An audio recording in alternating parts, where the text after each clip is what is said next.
அப்படியே பெத்லேகேம் வந்து விட்டார். பெத்லேகேமிலே அவர்கள் வந்த பொழுது அங்கே அறுவடை நடந்து கொண்டிருந்தது. அறுவடை நடந்து கொண்டிருந்த காலம் அது. சில நாட்கள் ஓடுகிறது. அந்த நகோமி தன்னுடைய பூர்வீக வீட்டை சற்று செப்பனிட்டு அதிலே வாழ்ந்து கொண்டிருக்கிறாள். ஐயா, அப்படி வாழ்ந்து கொண்டிருக்கிற போது அங்கே ரூத்து கேட்கிறாள், என்னையா கேட்கிறாள்? அச்சா, இப்படியே எத்தனை நாள் நம்ம சாப்பாட்டுக்கு கஷ்டமான ஒரு சூழ்நிலை இருக்கிறத நான் ஒண்ணு செய்யட்டுமா? என்ன செய்ய? கையேந்த மனமும் இல்ல, கஷ்டப்பட பயமும் இல்ல. கையேந்த மனமும் இல்ல, கஷ்டப்பட பயமும் இல்ல. வயல்வெளி நான் சென்று, வயல்வெளி நான் சென்று கதிர் பொறுக்கி வரட்டுமா? வயல்வெளி நான் சென்று கதிர் பொறுக்கி வரட்டுமா? கையேந்த மனமும் இல்ல, கஷ்டப்பட பயமும் இல்ல. கையேந்த மனமும் இல்ல, கஷ்டப்பட பயமும் இல்ல. புரியதோரிடம் அம்மா யாரையும் உனக்கு தெரியாதம்மா. புரியதோரிடம் அம்மா யாரையும் உனக்கு ருதி தெரியாதம்மா. ராணி போய் வாழ்ந்துட்டனி, ராணி போய் வாழ்ந்துட்டனி கதிர் ஒருக்க செல்லலாமா? ராணி போய் வாழ்ந்துட்டனி ருதி செல்லலாமா? கையேந்த மனமும் இல்ல, கஷ்டப்பட பயமும் இல்ல. கையேந்த மனமும் இல்ல. கஷ்டப்பட பயமும் இல்ல. உடனே உடனே ரூத் என்ன தெரியுமா சொன்னா? கஷ்டப்பட விட மாட்டேன், கண்ணீர் வடிக்க வைக்க மாட்டேன். கஷ்டப்பட விட மாட்டேன், கண்ணீர் வடிக்க வைக்க மாட்டேன். குடும்பத்தோடு வாழ்ந்து வந்த,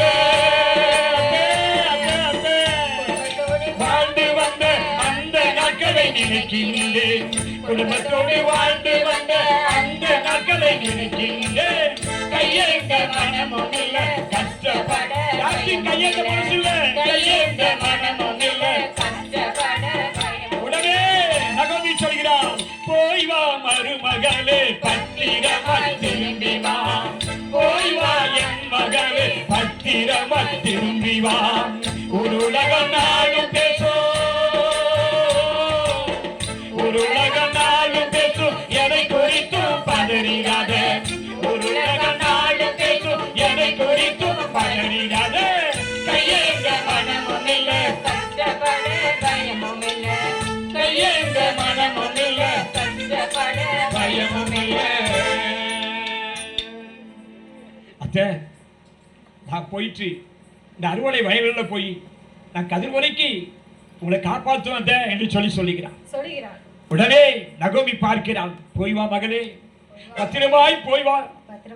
புதிய இடமம்மா, நீ மோவாப் தேசத்திலிருந்து வந்திருக்கிறாய். நீ சென்று வா, ஆனால் நிதானமாய் பார்த்து போயிட்டு வா என்று சொல்லி அனுப்புகிறார்.